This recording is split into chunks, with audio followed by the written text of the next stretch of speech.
சொன்னது போல செய்து காட்டிய நாகை எஸ்பி. நாகூர் தர்கா நிர்வாகம் பாராட்டு, குவியும் வாழ்த்துக்கள். நாகூர் ஆண்டவர் 467வது வருடாந்திர கந்தூரி விழா வெகு சிறப்பாக துவங்கி தர்காவில் மக்கள் கூட்டம் அலைமோதி வருகிறது. கடந்த 14ஆம் தேதி கொடியேற்ற விழா வெகு சிறப்பாக உரிய நேரத்தில் நடைபெற்றது.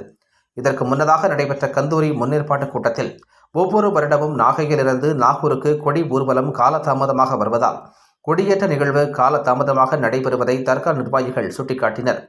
இந்த வருடம் உரிய நேரத்திற்கு எல்லாம் நடக்கும், அதற்கு நான் பொறுப்பு என நாகை மாவட்ட காவல் கண்காணிப்பாளர் ஹர்ஷ் சிங் கூறினார். அதன்படி கொடி ஊர்வலம் வரும் 14 கிலோமீட்டர் தொலைவினை பிரித்து அதன் வழியே செக்போஸ்ட் அமைத்து துல்லியமாக காவல் பந்தோபஸ்த் அமைத்து இரவு 8:30 மணிக்கெல்லாம், அதாவது அரை மணி நேரம் முன்பாகவே ஊர்வலத்தை தர்கா அலங்கார வாசலுக்கு கொண்டு வந்தார். ஒவ்வொரு இடத்திலும் தற்காலிக சிசிடிவி அமைத்து போக்குவரத்தை சரி செய்ய உத்தரவிட்டு வெகு சிறப்பாக செயல்பட்டார்.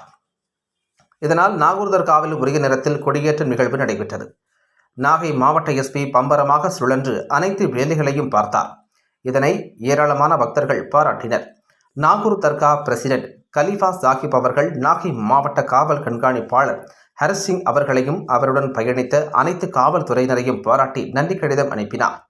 நாகூர் தர்கா மேனேஜிங் ட்ரஸ்டி ஹாஜி உஜேன் சாஹிப்பும் தனது நன்றியினை தெரிவித்தார். வரும் 24ஆம் தேதி நடைபெற இருக்கும் சந்தனக்கூடு திருவிழாவையும் இவ்வாறு சிறப்பித்து தர வேண்டுமென அனைவரும் கோரிக்கை விடுத்துள்ளனர். செய்திகளை துல்லியமாகவும் உடனுக்குடனும் தெரிந்து கொள்ள நாகை 24 நியூஸை சப்ஸ்கிரைப் செய்து கொள்ளவும். நாகை மாவட்ட செய்திகளுக்காக நாகையிலிருந்து RS இளங்கோவன்.